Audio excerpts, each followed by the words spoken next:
Hi there, and welcome to this Max Moment. So let me start by asking, do you have any regrets in life? Now, I think if we're truly honest with ourselves, we all have some regrets from our past. But what I want to do here is I want you to better understand the one thing that we will regret the most in life if we are not consciously aware of it. Okay, and do you want to know what it is?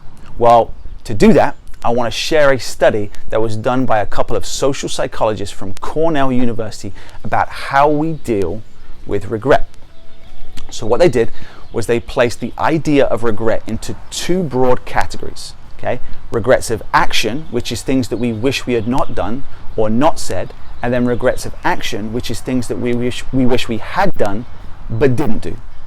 Well, one of the biggest things to come out of that study was the way people viewed regret when looking from a long-term perspective. Okay, and the research showed that when a person evaluates his or her life as a whole, people tend to regret their inaction far more than their action, to the tune of like 84% to 16%. So basically what the research showed is that when you look at your life and how you choose to live it, you are going to regret far more the things that you chose not to do, the conversations that you failed to have, the opportunities that you didn't seize, the risks you elected not to take, the decisions that you lacked the courage to make, and the dreams that you didn't pursue. Does this make sense so far? Right? We don't feel the pain of regret for the actions we take as much as we do for the actions we know that we should take, but we don't because we're too scared or too fearful, which ultimately holds us back from doing what we know in our hearts we were truly meant to do. So I'll give you another example of this, okay?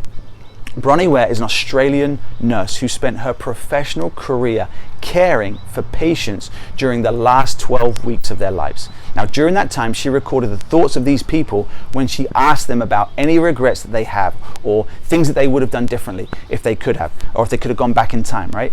And she then turned her observations into a best-selling book called The Top 5 Regrets of the Dying.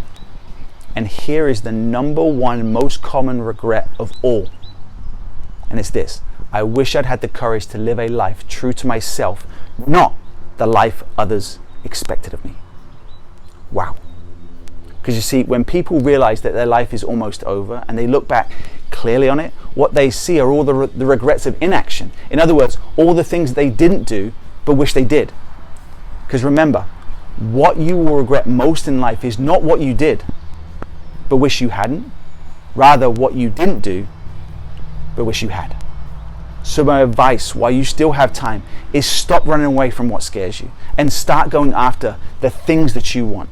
So at the end, you won't have any regrets. And as always, choose to make today a great day, and always choose to live life to the max. I'll see you next time.